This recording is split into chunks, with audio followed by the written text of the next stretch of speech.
je vais parler de l'amour véritable parce que j'ai l'impression qu'on a beaucoup encore un peu de mal à savoir ce que c'est et un peu de mal parce qu'ils l'ont pas encore connu, un peu de mal parce que ils sont loin de s'imaginer comment c'est en fait. Qu'est-ce que je définis d'amour véritable? Mais même l'amour tout court. J'ai l'impression que aimer, c'est un péché. Aimer son prochain déjà.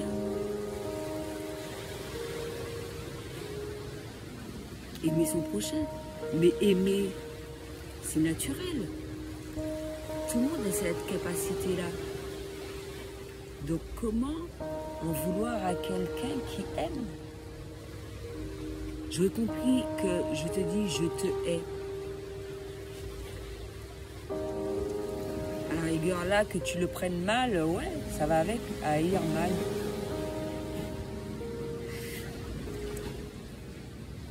Mais je te dis que je t'aime, pourquoi tu prends ça pour une attaque?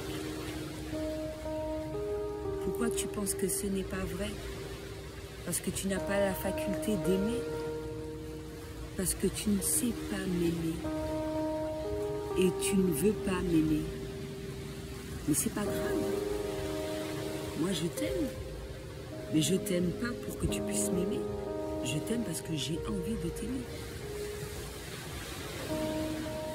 Je t'aime parce que j'ai passé un moment avec toi. Je t'aime parce que je t'ai connu, je t'ai rencontré. On a échangé. Je t'aime parce que mon âme reconnaît ton âme. Quand on a l'impression que ça effraie, etc., c'est là qu'on voit que c'est un lien d'âme. Je reconnais ton âme.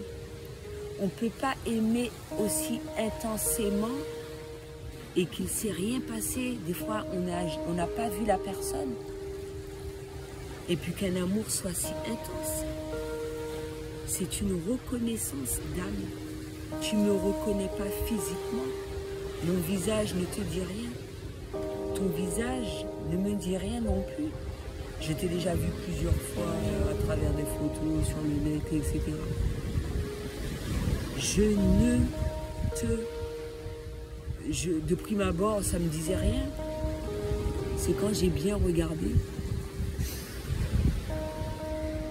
et que j'ai regardé dans tes yeux, je t'ai reconnu. En entendant le timbre de ta voix, je te reconnais encore plus.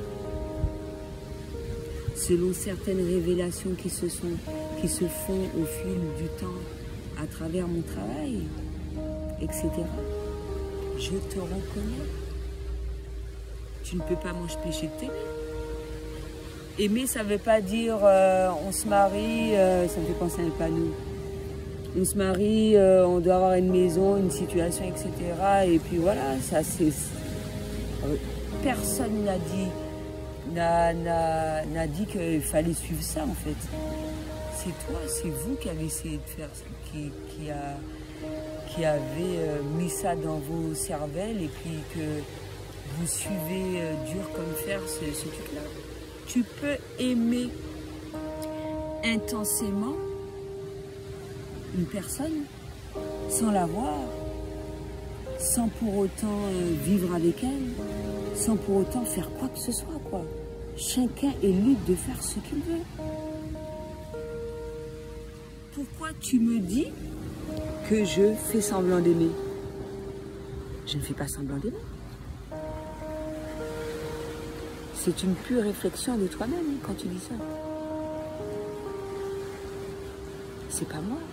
Moi, je ne fais pas semblant d'aimer. Je ne peux pas aimer aussi intensément et faire semblant d'aimer. C'est pas possible. Ça ne colle pas. Et c'est pour ça que, pour certaines situations, je ne te vois plus, je ne te parle plus, je ne machin, je continue de t'aimer. Et ça, c'est dans toute forme de relationnel. C'est pas parce qu'on s'aime, on se parle pas que je t'aime plus. C'est ridicule. Pourquoi il faut faire ça? Pourquoi tu fais ça? Moi, je t'aime.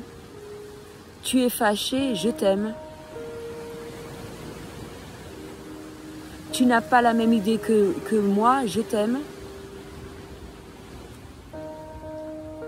Tu ne m'aimes plus, je t'aime. Tu ne veux plus me voir, je t'aime.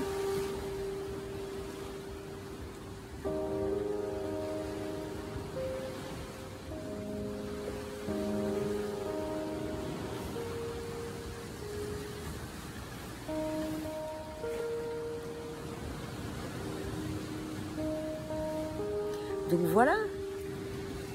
Je vais voir si je reçois d'autres messages en même temps. Parce que je suis en perpétuelle réponse à des questions en direct. En direct sans que ça soit en direct.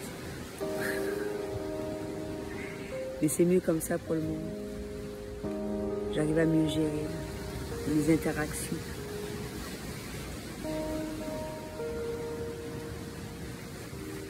Mais quand j'aime, j'aime réellement à 100%. Je suis une empathe. Je n'aime pas à moitié, ou à 10%, ou à 20%. Pourquoi je fais ça?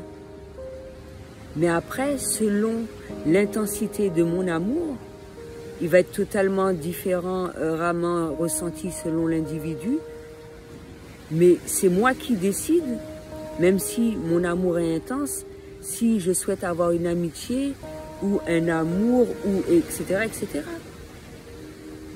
Mais toi, tu as décidé qu'on soit ton couple, alors que je ne le souhaite pas, parce que je t'aime beaucoup, énormément, immensément, intensément.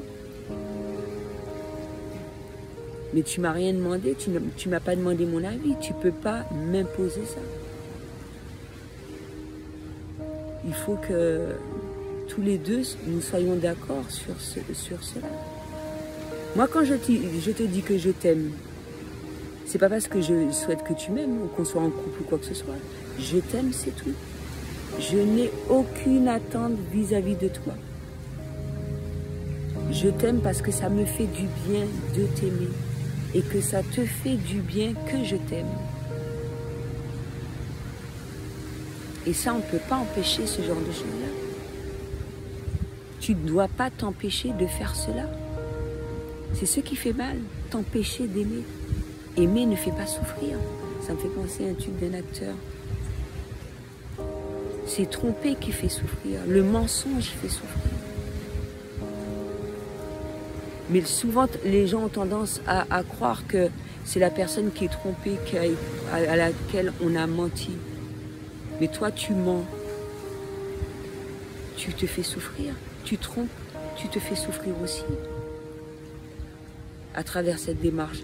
C'est pas la personne qui est trompée, qui est menti et qui souffre hein, le plus. Hein. C'est toi.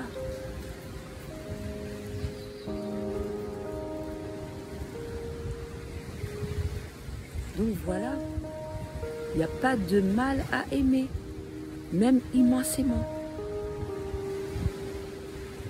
Je ne pense pas qu'il y ait des lois qui ont été encore votées où on peut dire qu'il est interdit d'aimer. Allez vous faire aimer. Ben oui, ça me fait penser là au fils d'une défunte. Allez vous faire aimer. Amis, collègues.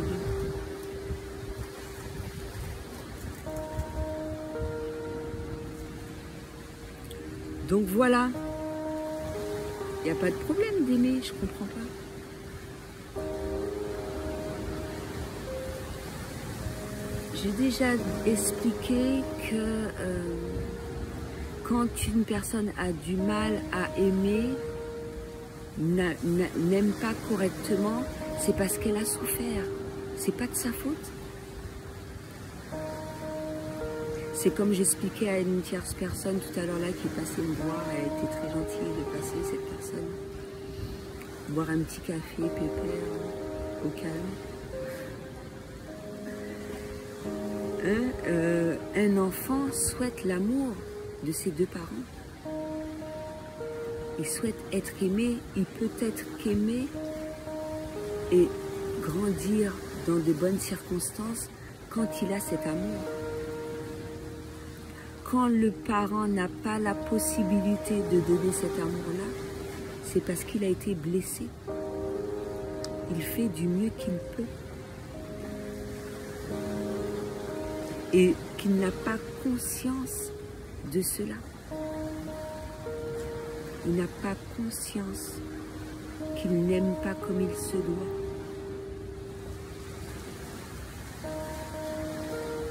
Mais lorsqu'on a mis le doigt dessus, de se dire oui, effectivement, durant toutes ces années, j'ai fait un certain nombre de choses à laquelle il ne fallait pas faire, à laquelle je n'avais pas conscience.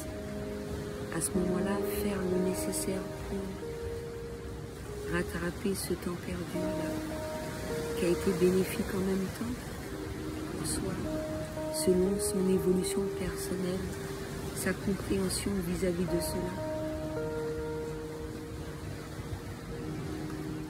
Donc voilà, on ne naît pas parent, on le devient. Et ça, je m'adresse à tout parent. À tout parent. Et selon la réaction de tout un chacun, si ça t'énerve, c'est parce que tu te sens concerné. À partir du moment qu'on a une mauvaise réaction, une réaction négative face à une situation, c'est parce que on se sent concerné, sa conscience n'est pas tranquille. Mais quand tu accueilles le tout comme un cadeau, c'est que tu n'as aucun problème avec ta conscience. Tu n'as aucun problème avec toi-même. Tu acceptes tes défauts, tu acceptes tes erreurs, tu acceptes ton tout, ton expérience.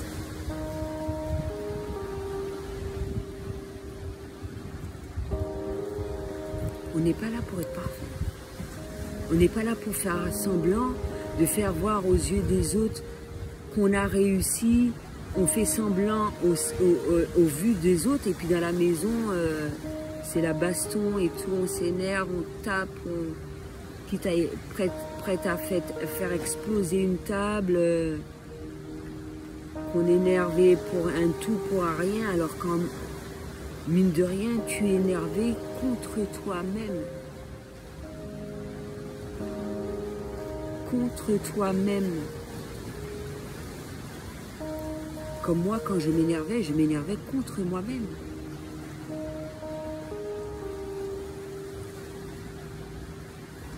C'est pour ça que je ne souhaite plus m'énerver.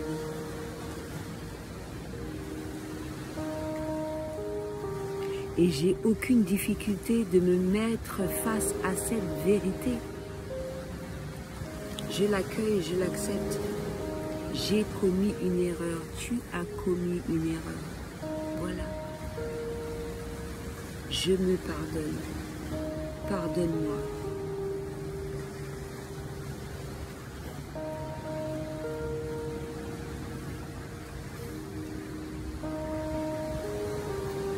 Et c'est ce qui permet d'évoluer, c'est ce qui permet de se libérer de ses blessures.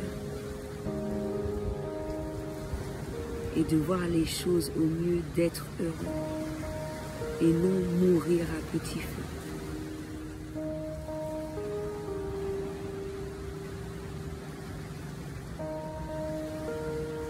Donc voilà, j'espère qu'à travers toutes ces explications, j'ai pu donner réponse à toutes ces questions. Parce qu'on est toujours là pour apprendre.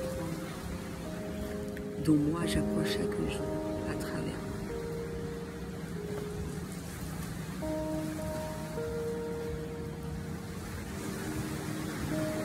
C'était tout ce que j'avais à dire pour aujourd'hui.